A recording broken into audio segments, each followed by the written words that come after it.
அனைவருக்கும் வணக்கம். கானா பாலேந்திரா அவர்கள் பல நாடுகளில் பல முறைகள் மேடியேற்றி அந்த மேடியேற்றங்களால் தமிழ் மக்களிடையே பிரபலமடைந்த 7 நாடகங்களை தொகுப்பாக வெளிவந்துள்ள இந்த பிரத்யேக காட்சி 7 நாடகங்களும் பதிவுகளும் என்ற நூலின் வெளியீட்டில் பேச கிடைத்த வாய்ப்புக்கு முதலில் நன்றி. இந்த நூல் பாலேந்திரா ஆனந்தராணி இணையரின் 50 ஆண்டுகால கலைப்பயணத்தை அடையாளப்படுத்துவதாக அமைந்திருப்பது தனிச்சிறப்பு. இந்த 50 ஆண்டுகளிலே இவர்கள் தமிழ் நாடகத்துறைக்கு ஆற்றிய பங்களிப்பு வார்த்தைகளால் அளக்க முடியாதது.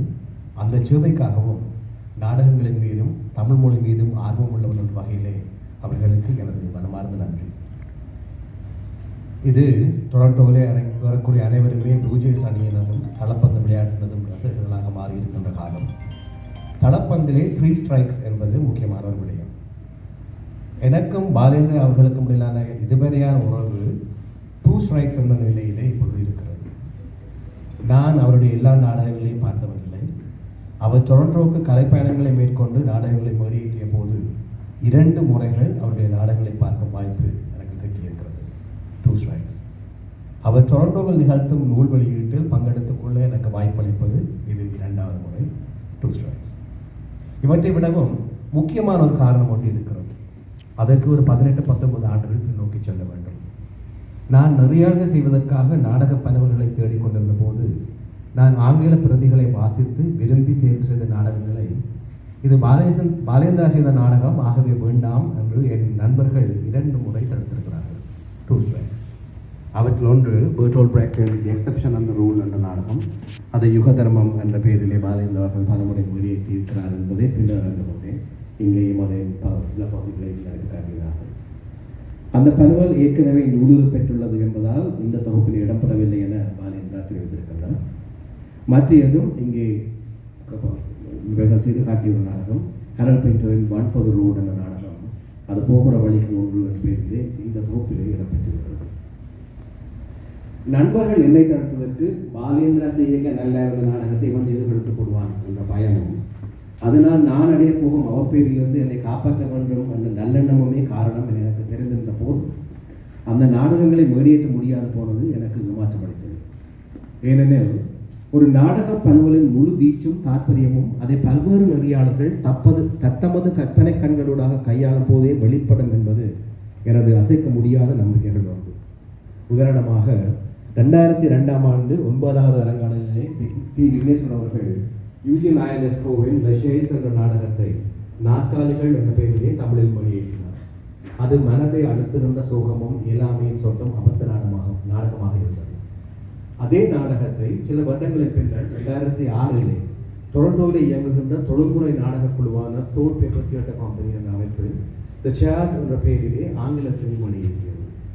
அந்த வெளியேற்றம் நகைச்சுவை தரக்கும் யதார்த்த நாடகம் போல் அமைகிறது. இந்த 2 அரங்காணியின் அணுகியே எனக்கு பிடித்திருந்தது என்பதற்கு அப்பால் அந்த ஒரு நாடக பரவலை இருவேறு கோணங்களிலிருந்து அணுகலாம் என்பதை உணர்த்துவதாக இந்த அனுபவம் எனக்கு இருந்தது.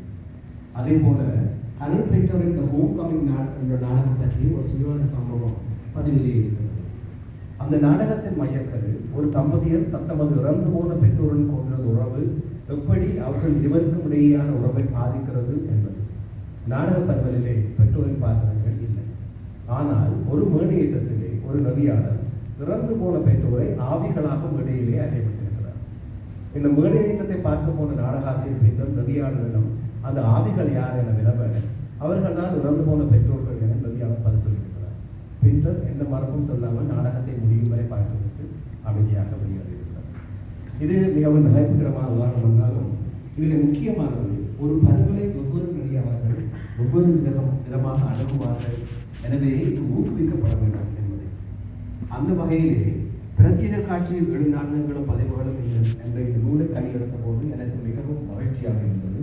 காரணம், இந்த 7 பரவல்களையும் பதிவேற்ற வேண்டும் என்ற ஒரே எண்ணத்துடன் இவை தொகுக்கப்படவில்லை என்பதையும், இந்த 7 பரவல்களும் இன்னும் பல முறைகள் பல்வேறு நெறியாளர்களால் வெளியேற்றப்பட வேண்டும் என்ற நோக்கத்துடனேயே இவை தொகுக்கப்பட்டிருக்கின்றன என்பதையும் தெளிவாக காணக்கூடியதாக இருக்கிறது. இந்த தொகுப்பில் இடம்பெற்ற நாடகங்கள் பேசும் விடயங்கள் ஈழத்தமிழர்களுக்கு மிகவும் அந்நியமாக இருக்கின்றன. நாடகங்களிலே கையாளப்படும் மொழிநடை, குறிப்பாக வைத்து மொழியிலிருந்து தமிழுக்கு கொண்டு வரப்பட்ட 5 நாடகங்களின் மொழிநடை அந்நியத்தன்மையுடன் மொழியாளர்களை மட்டுமே சென்றடையக்கூடியதாக இல்லாமல் பரவலாக பார்வையாளர்களை ஈர்க்கக்கூடியதாக உள்ளது.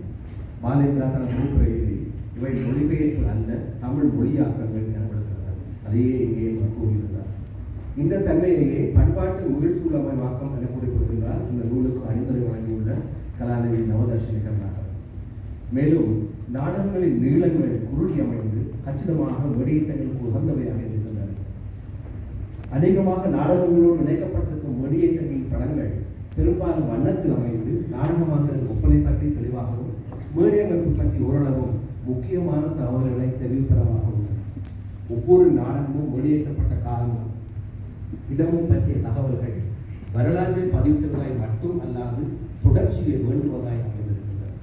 ஒவ்வொரு நாடகத்தின் வெளியேற்றம் பற்றியும் வெளியான விமர்சனங்களின் பகுதிகளை கிடைத்திருப்பது என்பது இந்த நாடகங்கள் ஒவ்வொரு பார்வையாளர்களால் எவ்வாறு உருவாக்கப்பட்டது என்பதை தெளிவுபடுத்துவதாய் அமைந்திருக்கின்றன. இந்த பரவல்கள் வெளியிடப்படுவது புதிய புதிய விடயங்களை தூண்டவே என்பதை இவை அனைத்தும் சொல்லுகின்றன. இவற்றுக்கு அப்பாலும் சந்தேகம் எதுவும் இருந்துவிடக்கூடாது என்பதற்காக இந்த நாடக பிரதிகள் பலராலும் பல்வேறு தடங்கள் ஈழத்திலும் பல நாடுகளிலும் வீடு காணும் என்பது எனது நம்பிக்கை. இதை நூலாக்குவதன் நோக்கமும் இதுவே என பாலேந்திரா அவர்கள் தனது தொகுப்புரையிலே பதிவு செய்தார்.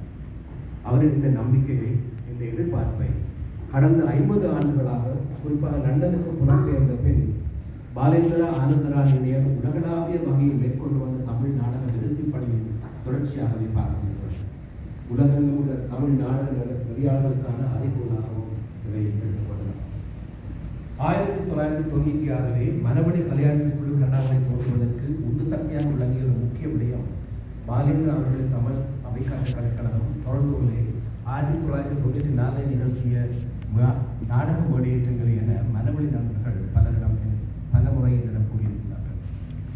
அந்த ஆரம்பத்தை தொடர்ந்து பல ஆண்டுகள் மரவழி அடையாளம் காட்டிய மற்றும் மரவழி உருவாக்கிய பல நாடகங்களும் தொடர்புகளே தீவிரமான தமிழ் நாடக செயற்பாடுகள் தொடர்வதற்கு காரணமாக இருந்திருக்கிறார்கள். பல்வேறு நாடக குழுக்களூடாக இந்த செயற்பாடுகள் வீரியத்துடன் முன்னெடுக்கப்பட்டிருக்கின்றன. ஒரே ஆண்டில் பல்வேறு நாடக வெளியேற்றங்கள் நடைபெற்ற பொற்காலம் அது. இப்பொழுது அந்த செயற்பாடுகள் மந்தமடைந்திருக்கின்றன என்பதே கசப்பான உண்மை. இந்த நிலையிலே இப்போது இந்த நூலின் வருகையும் இந்த நூலில் இடம்பெற்றுள்ள நாடகங்களின் தொடர்ச்சியான வெளியீட்டங்கள் பற்றி பாலேந்திரா அவர்கள் வெளியிட்டுள்ள நம்பிக்கையும் தொடர்ந்து ஒரு தமிழ் நாடகத்துடனே இன்னும் ஒரு பாய்ச்சலை தூண்ட வேண்டும் என்பது எனது ஆவாம். அதன் ஒரு அங்கமாக இந்த தொகுப்பில் இடம்பெற்றுள்ள ஒரு பலவகையிலும் நிறையாளர் செய்யும் வாய்ப்பு எனக்கு கிட்ட வேண்டும் என்பது எனது கனவு. அதுவே எங்கள் இருவருக்கும் இடையிலான உறவிலே நான் விரும்பி எதிர்பார்க்கும் ஃப்ரீ ஸ்ட்ரைக்ஸ் நன்றி, வணக்கம்.